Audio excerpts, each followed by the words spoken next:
Hey guys, welcome back to Under the Radar Books. I'm Brittany, and today I'm going to be doing my October wrap-up. It's been a very long time since I've done a wrap-up, and honestly, I've missed them quite a bit. It helped me to kind of organize my thoughts and share them with you guys, so I'm pretty excited to get to this one. I read a lot of things in October.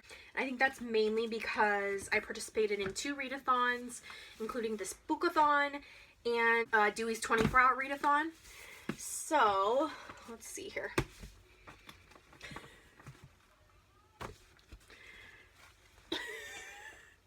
This is what I read in October. Well, 2 of them I guess I'm halfway through. So, the first book that I finished in October was actually one that was sent to me by a program called Social Book Co. And I'll link their website down below.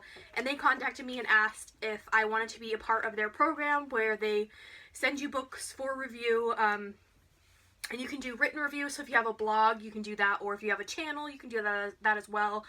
And it's kind of a good way to get the knowledge out there about certain books, and I actually was able to make a wish list of 5 books that I really wanted to read that are recent releases, and they actually picked one from that list, which was really cool. Also on their website, they have a direct comparison between all of the online big online bookstores and which one has the best price. And so if you're looking for a certain book, you can look it up and they'll show you which or how you can get the best deal, which is really cool. So the book that they sent me was The Lauras by Sarah Taylor. This is the author of The Shore, which I haven't read yet, but I've heard very good things about. And so I originally heard about this on Mercedes' channel, and I believe that she enjoyed it. And so I really, really loved the cover, and the premise sounded really interesting and definitely different from things that I have read in the past. And so this follows a character who is woken up in the middle of the night by their mother and is dragged out of the house away from their father and is kind of taken on this cross-country trip across the United States, kind of following her mother's past and learning about who her mother is and why she has done the things that she has done. And throughout their mother's life, they have encountered a plethora of women named Laura. And so that's why this is called The Lauras.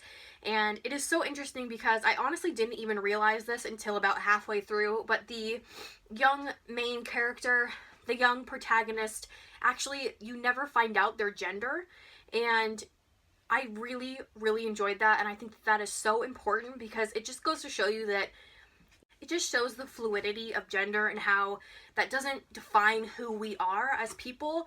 And I just found that really important and really prevalent to what is happening in the world today. And this was such a good road trip novel. I really, really enjoyed it.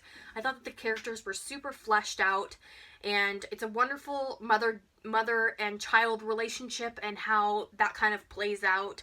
And it was just really, really great, and I really loved it. I highly, highly recommend it. So thank you so much. Watson, you're always in all my videos. Hi, Watson. So thank you to Social Book Co. for sending this to me. So thank you so much to Social Book Co. for sending this to me because I really, really loved it, and I gave it 4 stars. Next up, I finished Ghost Summer by Tananarive Due, and this is one of the best short story collections I've ever read. I have this for ages, and I've heard nothing but good things about it. I know that there's quite a few Book Riot editors who really, really loved it, and I've been really wanting to get to it, and so for Halloween this year I decided that I was definitely going to pick this one up. And all of these stories follow some sort of supernatural vein, but it deals a lot with human relationships as well, and each story stands out so well on its own. I can remember all of the stories individually, which usually shows me that it was a really good collection. And I really loved that after each story, Tananarive Due talks about kind of where she got the inspiration for the story, as well as where it was first featured. And I just found that really interesting. It added a lot to the story, because there's definitely a lot of background that we don't know about when we read short story collections, so I really love this. There's so many fantastical elements. I think my favorite story involves a young teacher who moves to this really small town, and everyone says don't swim in the lake, and she starts to swim in the lake, and some strange things happen to her. She starts to change. It's so good. I really, really recommend it, and I gave this one 5 stars. Next up is a book I have not finished yet, and that is because it's this big, and that is It by Stephen King. I'm reading this with fellow booktubers, and we are really enjoying ourselves, and I am currently very close to the end. I think I have about like 200 pages or so left, and I am reading my physical copy as well as listening to it on audiobook, which is great. If you want to listen to the audiobook, I highly recommend it. The narrator is fantastic. And if you don't know what this is about, it follows a group of young kids who discover that their town is haunted by an evil creature that takes forms of your biggest fear. They figure out a way to defeat it when they are young children, and then when they get older, 30 years later, they discover that it has come back and is terrorizing the town once again, so they rejoin together to try to defeat it once and for all. And this is so good. Stephen King is just a master storyteller. I don't know how he makes something so complex and so large on such a big scale and just weaves it all together seamlessly. It really is a masterpiece, and I really recommend it. If you haven't read it yet, what are you waiting for? It is by no means overwhelmingly terrifying. There are definitely some spooky parts, but it is definitely the storytelling and everything else that stands out to me over the scary parts. So please pick this up if you haven't. You will definitely enjoy yourself. Next up, I got my hands on a book that I am so excited to own, and I still pick it up constantly, even though I've already read it and revisit it, and that is Atlas Obscura, An Explorer's Guide to the World's Hidden Wonders by Joshua Forward, Dylan Thuras, and Ella Morton. And this is originally, Atlas Obscura is a website, I want to say, where they find all of these odd places throughout the world that a lot of people don't know about, and I follow them on Twitter, and that's how I first heard about them. And so this is a book that they have created that kind of curates and puts together all of the different odd places around the world, and so this background's behind them, and it is so brilliant. I love this kind of stuff. So here's an example of what it looks like. It's got pictures, and it has actual directions to how you get there and the best times to go there and things like that. So it's actually for you to travel to these locations and see them for yourself. So I just think that it is so cool, and I loved every second of it. Easy 5 stars for me. Like I said, this is going to be a big gift for me to give to other people, and if this sounds like your cup of tea, you're going to adore it, I promise. Next up, I finished a graphic novel. This is Harrow County, Volume 1, Countless Haints, and this was a book I read as part of the Spookathon, and I mainly read Ghost Summer and It during that time, just because there's such big books, and you know, the short story collection was pretty long, and so I kind of went back and forth between it and that. But I did take a break and finish this, and I really, really enjoyed this. I gave it 4 stars just because there was quite a few loose ends in it, which I feel like we'll probably find out in the next volume. And I think there's 3 volumes out now, but I really, really like the artwork. It kind of reminded me of the watercolor style that The Witches is done in. And this was definitely spooky. It follows a young girl who is about to turn 18. She lives with her father on a farm in a very small town. And they discover that the town has been plagued by a witch who supposedly has cursed everyone there. And she soon finds out that they believe that the witch has been reincarnated in her body. And so they're trying to capture her. And it's really, really good and really creepy. So I would definitely recommend this one, and I'm very excited to get to the next volume. Next up, I'm going to talk about the 4 books that I read during Dewey's 24-hour readathon, and my husband was working that day, so I couldn't get as much read as I really wanted to, but I did read for quite a while that night. I stayed up pretty late to try to get some things done, and so I finished 4 things during that period. The first thing that I started was The Call by, oh my gosh, I can't remember, Katie told me how to pronounce this name, and I cannot remember for the life of me. Padar O'Guilin, I don't know. It's Irish, I'm sorry.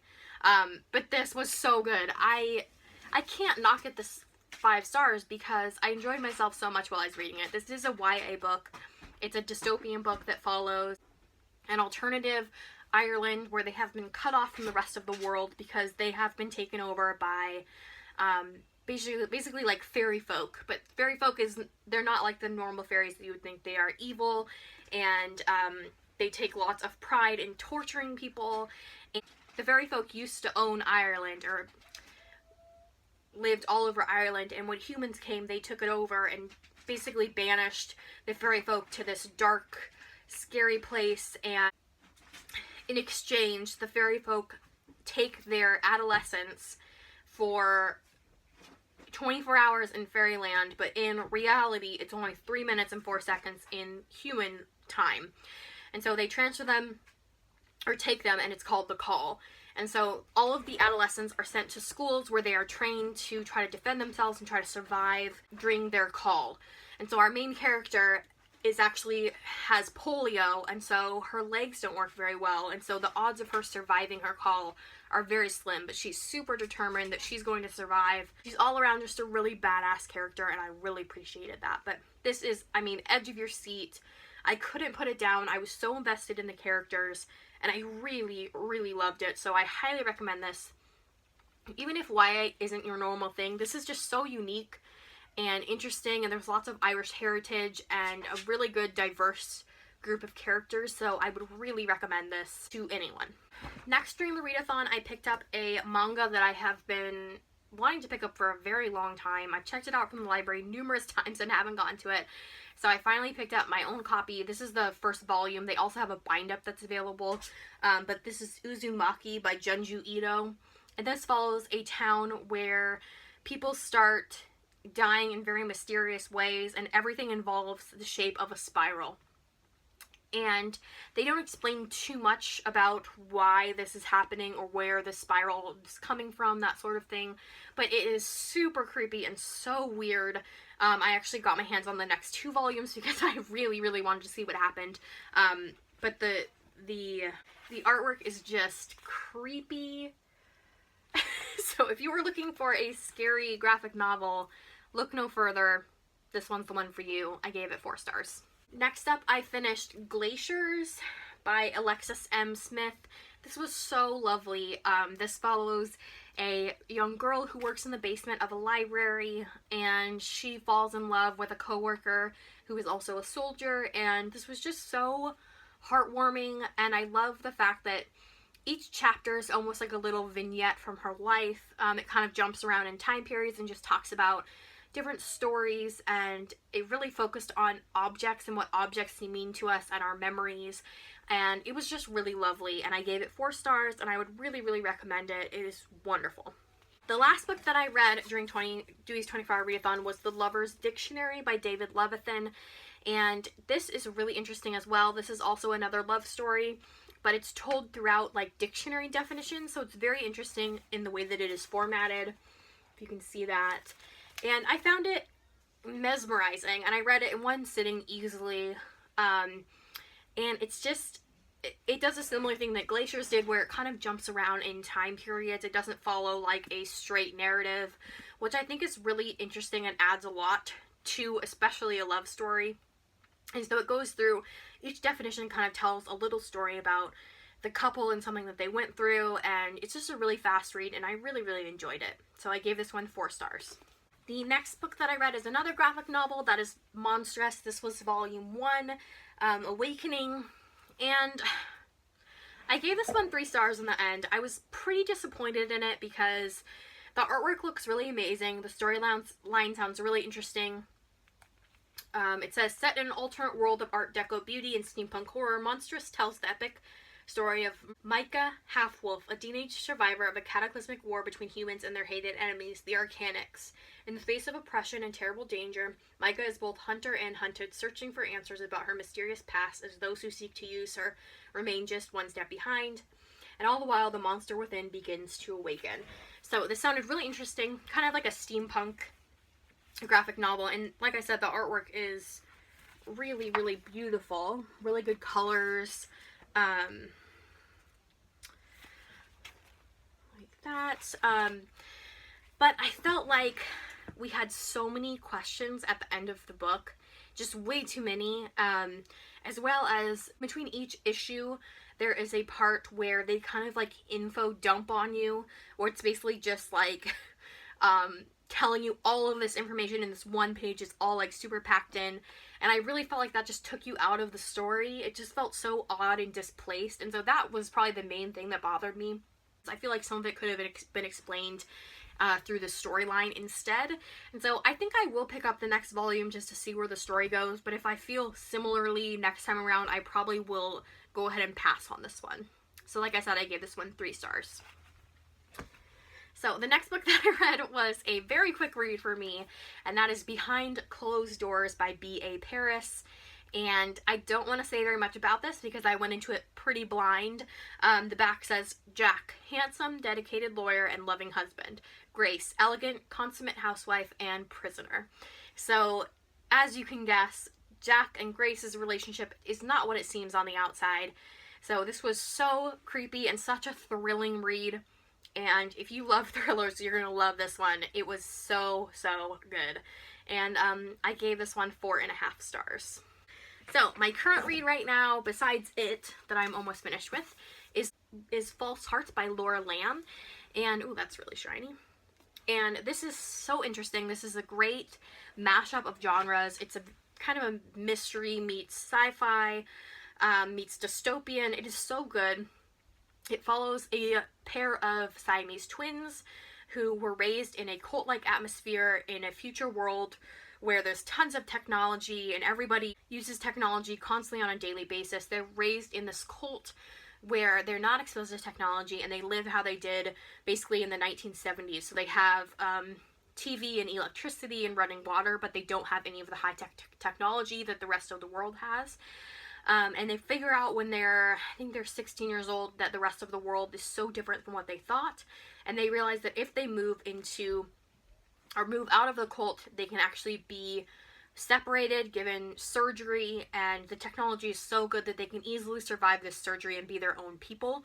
So they decide to do this, and you're kind of following dual storylines. One of them is going through them as young teenagers as they're figuring these things out while they're still at the cult, and the other storyline follows the sisters as one of them is being accused of murdering someone and the other one is trying to save her. So this is so good. I'm really, really loving it. And I can't wait to see where it goes. Also, such a cool cover. I love the red pages, so I definitely recommend this one as well. So, those were the million things that I read in October. Like I said, I had a really good reading month, and I can't wait to see what I get to read in November. I hope you guys had a good month as well. And let me know what your favorite book was that you read in October. And I just love to get chatting in the comments down below. So, until next time, happy reading, guys.